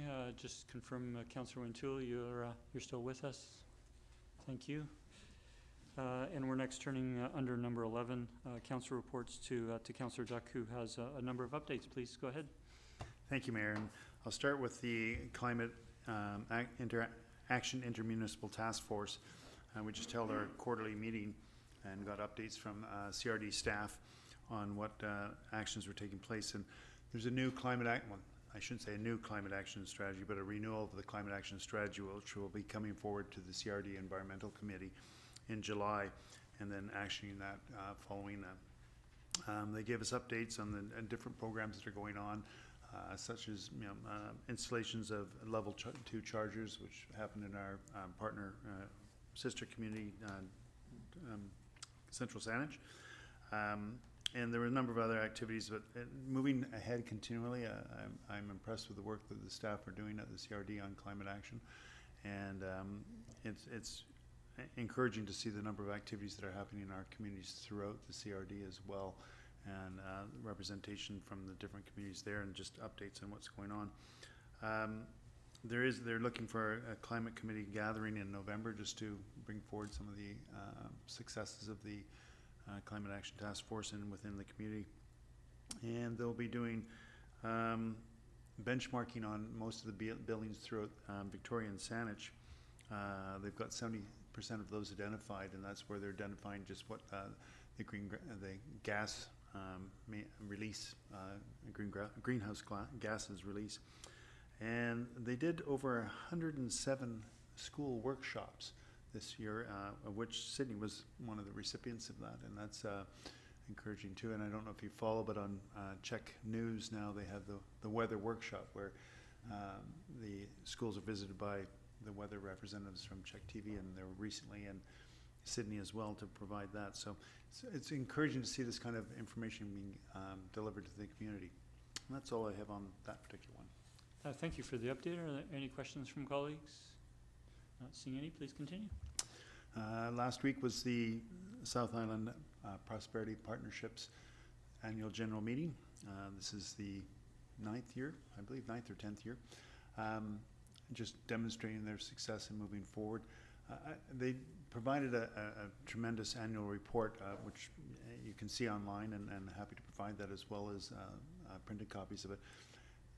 By the numbers was really interesting, and one of the ones that really caught me as value is that for every dollar provided to them by the municipalities, they leverage that to $1.63. And I think that's an important message to see what this economic driver does for our region. And sometimes people forget that two of their developed organizations that are essentially subsidiaries of SÍP are Coast and IPC, the Indigenous Prosperity Center. Both these are, again, equally successful, but you see their success outside of SÍP and don't recognize that SÍP is delivering these.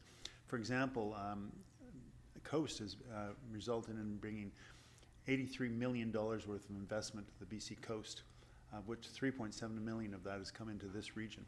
So that's a remarkable amount of information and value to this community. And they've just recently opened 15,000 square feet over in our adjacent community in the district of North Saanich, in an unutilized building. So it was repurposing that building. So it's good to see that kind of thing with obviously access to the water.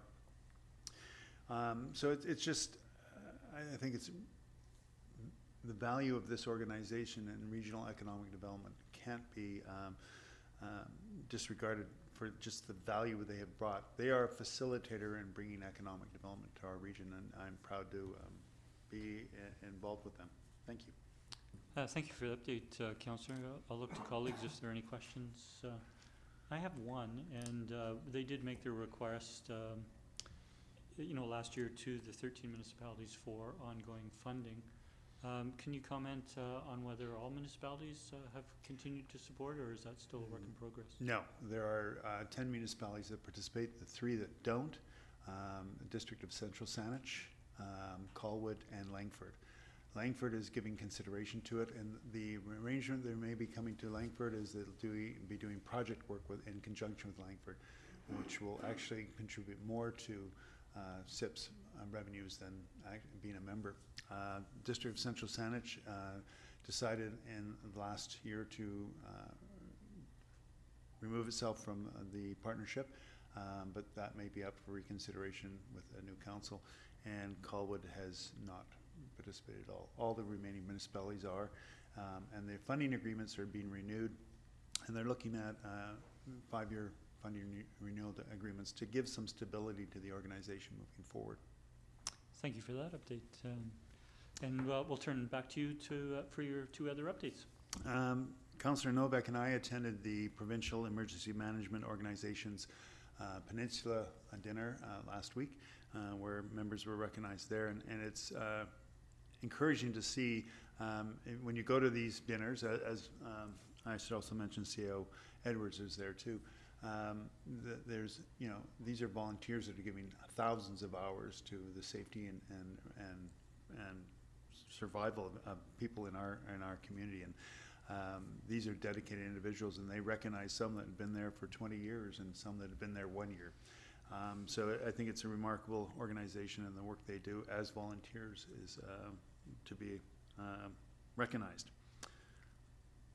Thank you. And then the second one I went to was the Sydney Fire Department's Volunteer Appreciation Dinner, which was hosted by Chief Mickelson, Councillor O'Keefe, and Councillor Novak, and I, all 3 of us attended that. Again, a great event and recognition of the volunteers there. A special kudos out to the chief and to the deputy chief, because they've recruited 9 new volunteers from the catchment area. That means that's North Saanich and Sydney. And these are 9 people that are now going through training to work with the fire department. And to get 9 new recruits in a community of 12, 13, 14,000, if you add a few thousand from North Saanich, it's a remarkable accomplishment by the chief and his staff. Thank you very much for both those community recognition events, updates. Returning next to staff reports, we have 7 this evening. The first under 13A is the Parks and Amenity Contributions for zoning amendment application number RZ100110 at 9972 3rd Street to construct a 4-story residential building. We have a report from our Director of Development Services. I'll turn to Ms. Verhagen for an introduction, please. Good evening, thank you. Yeah, as you mentioned, this is a report looking for direction from council on park contributions and amenity contributions related to the rezoning application proposed for this property. And so these contributions would be stated out in the draft bylaw, which has been drafted already and is attached to this report just for consideration and discussion here. Just to be clear, we're not looking for any bylaw readings of this bylaw tonight. One thing that's important to note is that, as we've talked about before with this development application, the property has split zoning. Part of it is zoned RM7, part of it is zoned RM6R. They have different base density calculations. The RM6R zone doesn't allow any bonus density, and the RM7 zone does allow a base and a bonus density where a property owner can build more floor area in exchange for the contribution of amenities. So this zoning amendment bylaw would be increasing the density benefit as is called in the legislation. Since the last time council looked at a zoning amendment like this, where somebody was looking to rezone a property so they could increase the density, the legislation has changed. The Local Government Act now requires that when a municipality intends to assess an amenity fee through the rezoning process, we being the municipality, has to conduct a financial feasibility analysis of the project to ensure the amenity fee being charged is financially viable for the project. So this is the first time that we've had to go through this exercise for a development application. You'll recall council made the resolution that's put in the background section of this report back in April, so it's taken some time to get this analysis done. So we did contract with a consultant to do the report, completed the feasibility analysis. As it shows here, the project viability under current market conditions is considered marginal. So based on those results, staff are recommending applying the lower amenity fee being calculating from the base of the RM7 zone to the RM7 bonus density instead of the RM6R zone to the bonus. More information in the report. The report also talks about the park's contribution and recommends a contribution the same as what council made required from other recent residential development applications in Sydney. This is the same rate that council resolved for the development at 2180 Beacon West, 2114 Beacon West, and 9522 Lockside Drive. Just to correct some comments, or comment on some comments that were made earlier about development cost charges and development cost charge bylaw. If you look on page 4 of the staff report, there is some information there about the park's DCC rates. It's important to note that while this is a 75-unit development that's being proposed, development cost charges would be based on the net increase of 54 new units on the site. The way DCCs are calculated, the property owner gets credit for the number of units that were on the site, which was 21. So we'd be using the net increase of 54 units.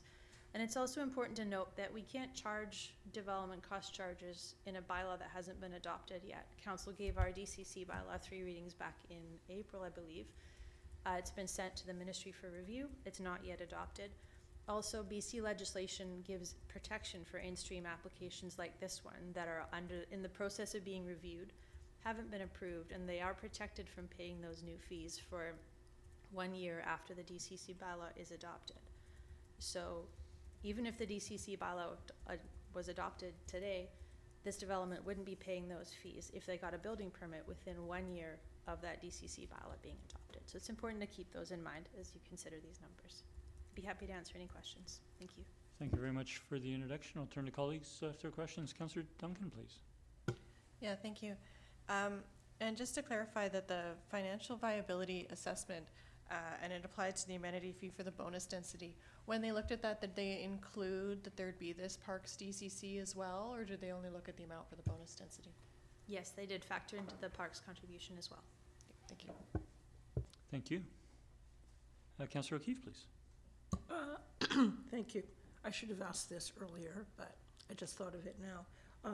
When I was scanning through the old report from, I can't remember when it was, but staff had said that we might want to consider reestablishing an affordable housing reserve fund and put these amenities into that. If council wanted to do that, would we need to provide direction on that tonight, or would that come sometime later when the development actually goes through? Ms. Reagan?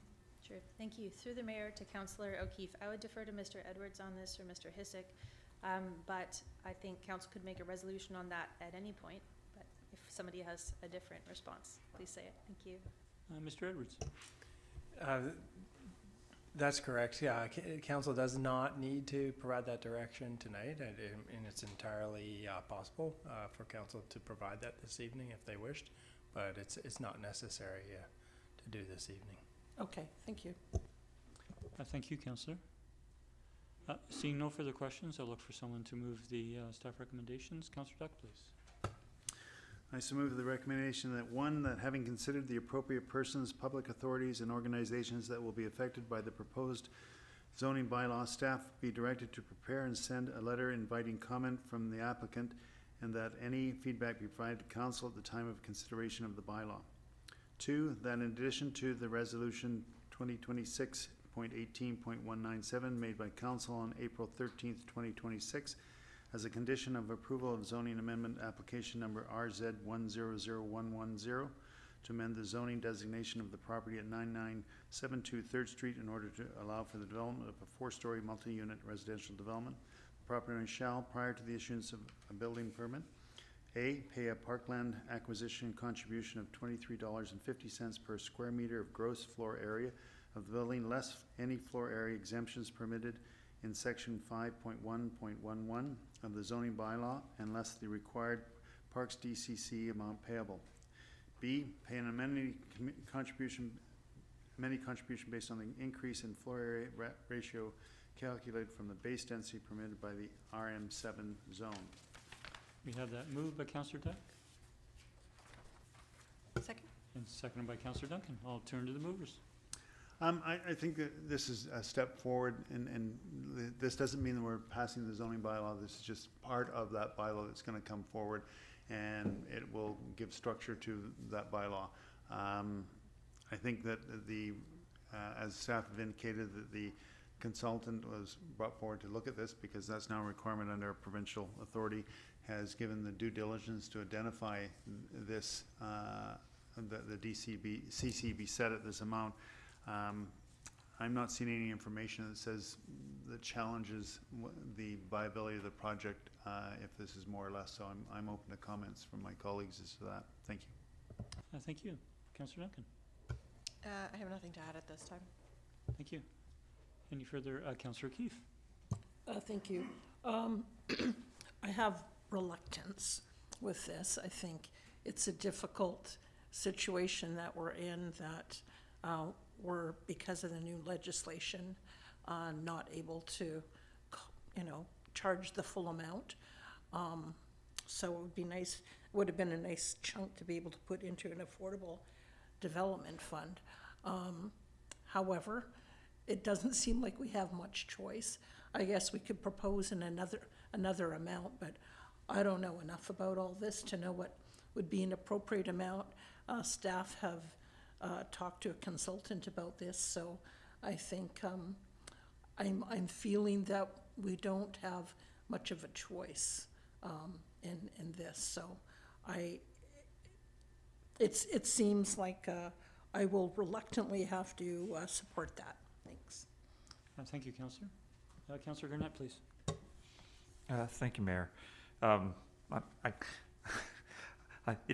The market conditions is marginal, so it's not saying it's not. So I mean, I think there is a bit of flexibility, but that's for later discussion.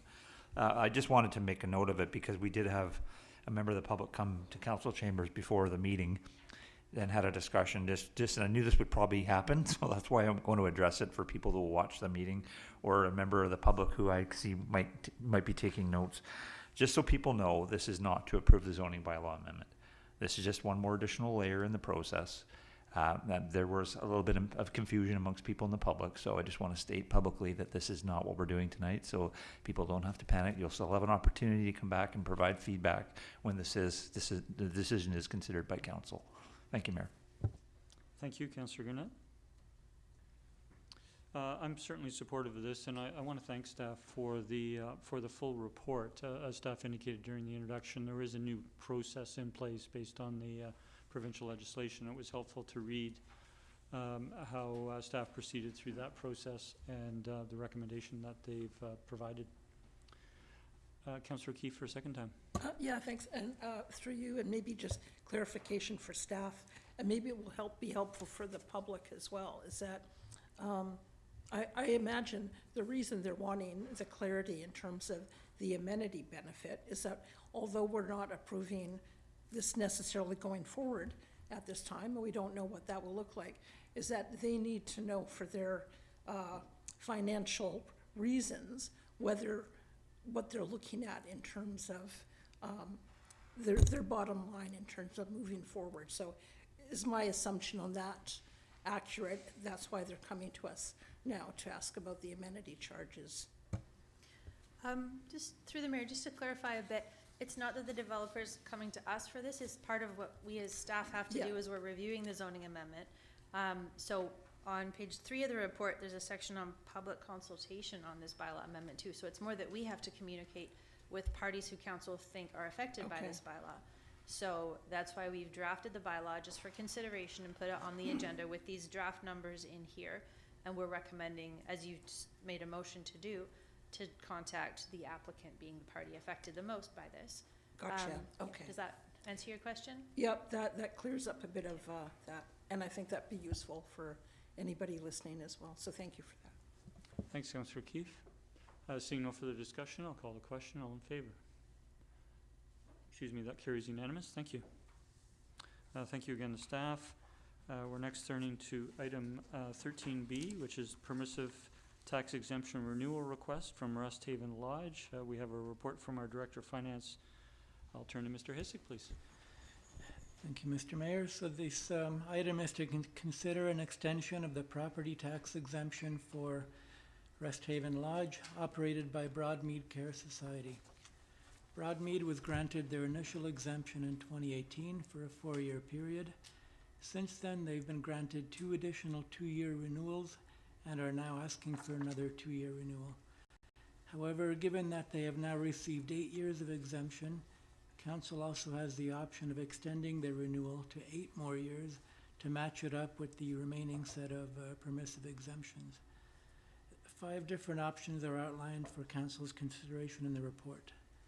And just for clarity, the municipal taxes exempted for this year were approximately $21,000, with the total taxes, including the other jurisdictions, being a total of $41,000. Thank you. Thank you, Mr. Hisik. I'll turn to colleagues if there are any questions from the report. Not seeing any. We do have a recommendation. Councillor Duck. I so move the recommendation that the property tax exemption for Rest Haven Lodge be renewed for 8 additional years. Second? I'll turn to the movers. Yeah, I think that staff have given good rationale as to why we should extend this for the 8 years versus 2 at a time.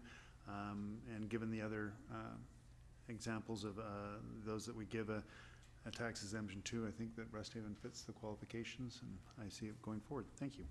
Thank you. Councillor Duncan. Not seeing Councillor Gurnett. Thank you, Mayor.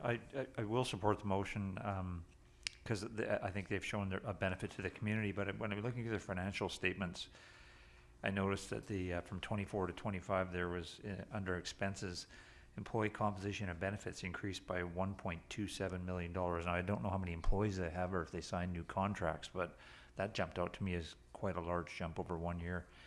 And also under revenue, the island health funding dropped by $1.78 million, which I found to be quite troubling. I'm not sure what the rationale for that would be, given that they're their main funder. But as I said, they've proven they provide a definite benefit to seniors in our community, so I'm happy to support it. Thank you.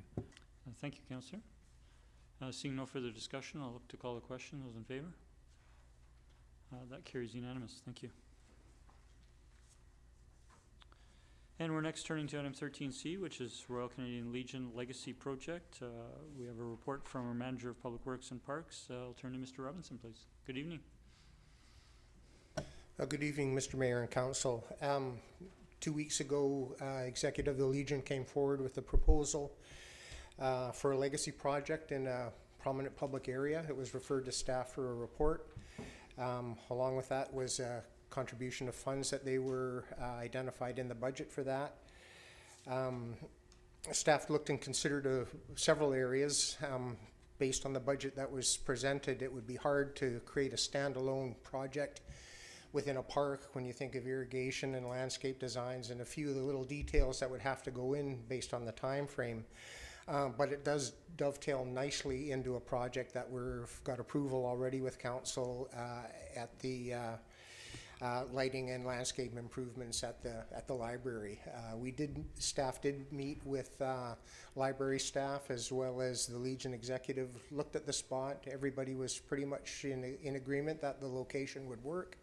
Our park staff are excited to autograph this work with a bit of their excellence. And again, getting furnishing amenities and a little bit of accessibility into the area, something that we didn't consider in the original project, certainly complements things moving forward. So we have the 2 recommendations before you now, and I'd be happy to answer any questions. Thanks for the introduction. I'll turn first to Councillor Duck and then Councillor Gurnett. Thank you for the information on this, and I want to just, not a question, but acknowledge the fact that this is actually turning out to be a better location, because it's a location that is co-managed by Sydney and North Saanich, so it's recognizing both areas in one area in town, so I think that works out well. Thank you. Okay, we'll go ahead with questions. Councillor Gurnett. Thank you, Mayor. Thank you, Mr. Robinson, for bringing this forward in such a timely fashion. Appreciate your efforts put into this.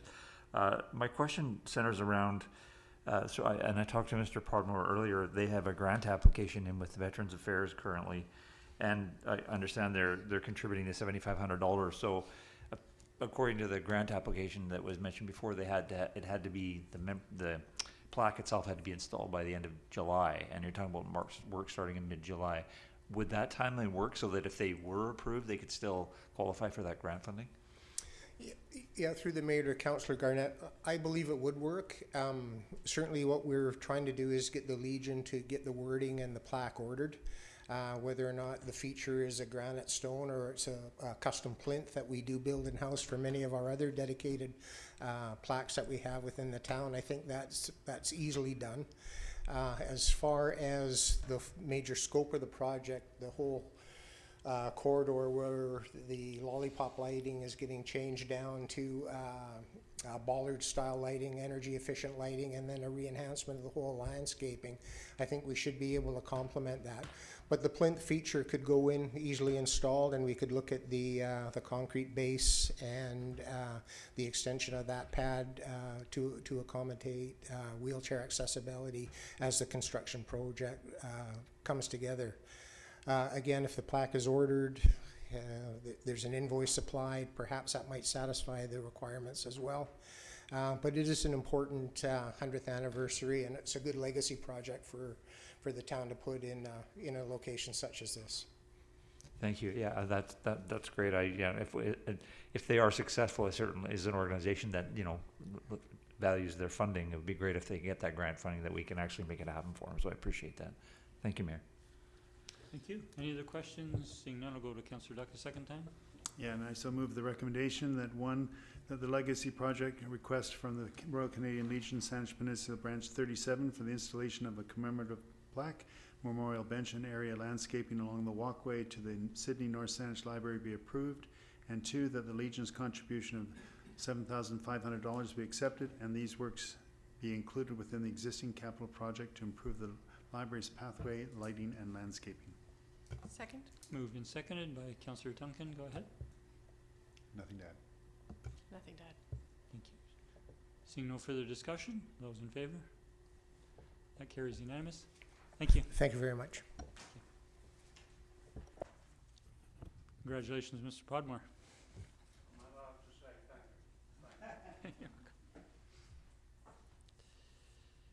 We're next turning to item 13D, which is a lease renewal for the Vancouver Island Library, Regional Library. No coincidence with the previous project, or not tied into that. And we have a report. We're turning back to Director of Finance, Mr. JOÐEİÐ, please. Thank you, Mr. Mayor. The town's latest 10-year lease agreement with VRL is set to expire at the end of August. The latest lease was signed immediately following the renovations to the library that VRL funded between 2014 and 2016. The parties wish to renew the lease for an additional 10-year term with an additional 4 months added on to take the expiry of the term to December 31st, which I like all leases to expire at that time. There is one 5-year renewal included in the proposed lease.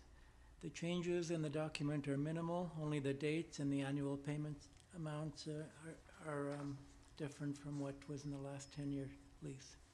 All other conditions remain the same. Thank you. Are there any questions from the report? If not, we have a recommendation. Councillor Duck.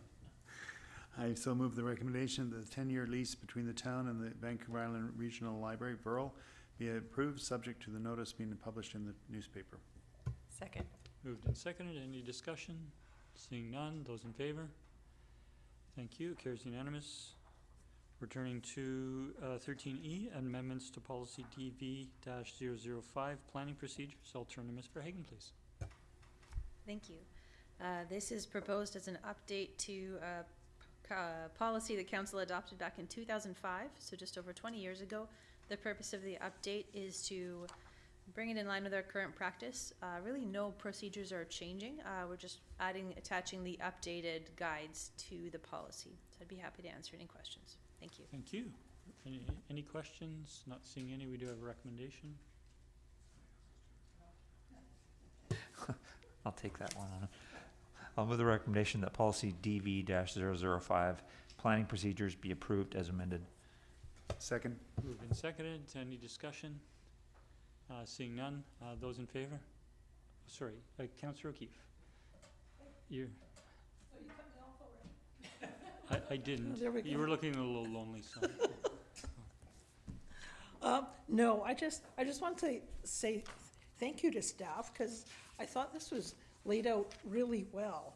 And actually, it's actually a good refresher for me myself, going through it and to see all the different steps for different sorts of things.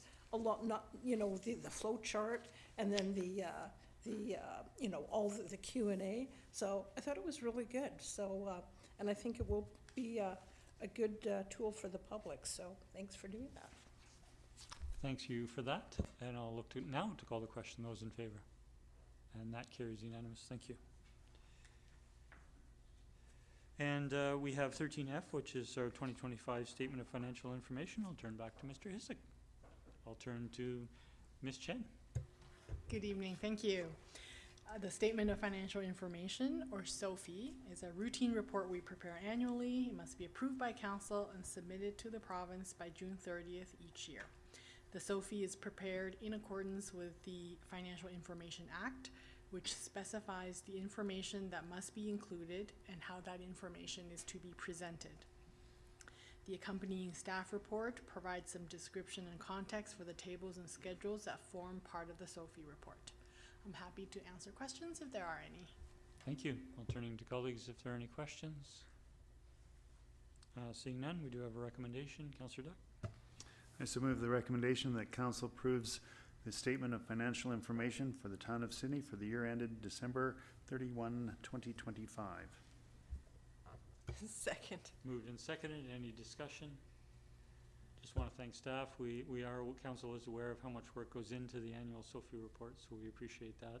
It presents very well. I'll look to call the question. Those in favor? That carries unanimous. Thank you. And the last report is for information under 13G, the monthly building report, permit report for May 2026. Are there any questions or comments from the report?